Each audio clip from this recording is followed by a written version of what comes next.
6:16 here on Breakfast Television. We say good morning to Mike Eppel this Tuesday after the election, of course.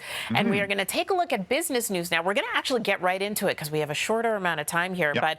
But first of all, the government, the provincial government itself, making some moves when it comes to the housing market. Yeah, we're hearing today that the Ford government is going to be raising the tax, the speculation tax on non-residents, foreign investors in the Ontario housing market. Now, they had already done this, raising it to 20%. Now they're putting it up to 25%. So did the previous increase actually help bring some new supply to the Ontario housing market? Not so much. Maybe 25% is going to do it. We're also going to get some new legislation out of Queen's Park with, we've got strong mayor powers, so to speak, in Toronto, in Ottawa, and it sounds like the Ford government wants to also have a little bit more say at the provincial level about municipal zoning laws, population density. So we'll hear some new legislation related to speeding up the construction of housing in the province and maybe going up instead of out. Right, high density, all right.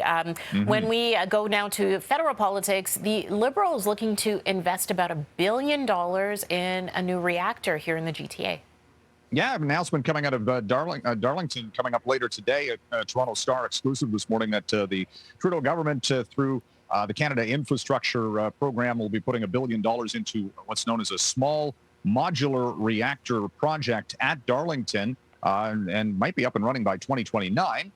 Look, this is a situation we've been talking a lot about recently, Tammy, about the lack of or the power generation needed. They're looking at refurbishing perhaps the Pickering nuclear site, bringing more power to Darlington. That refurbishment of that plant's actually ahead of schedule and on budget, interesting to note, and bringing more clean, renewable energy to the province. Takes a number of years and a lot of dollars, but it's going to be needed over the next while, that's for sure. Yeah, for sure. And this was a big one yesterday. The Competition Bureau now officially going to be investigating grocery prices.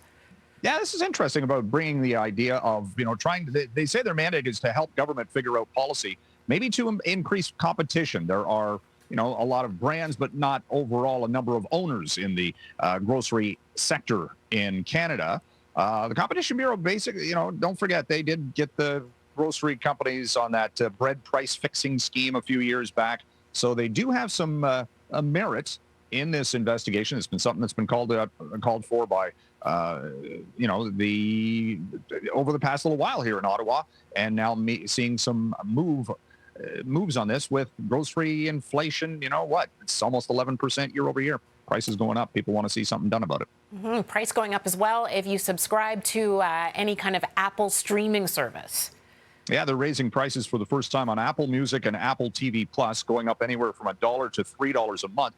Look, they're saying this is the higher cost of licensing fees, but at the same time, how many subscriptions do you have, Tammy? You go through it on month to month and you sign up for these things. It goes off the credit card. You don't even realize how much you're paying. Don't forget, that'll be plus HST, right? So it's the tax on top of the base price. And you look at it over a course of a year, we're spending, hundreds, if not thousands of dollars now on subscription services, depending on how many you have. All right, Mike, we'll end it there. Thank you so much. Have a great Tuesday. We'll talk to you tomorrow. Thank you. All right.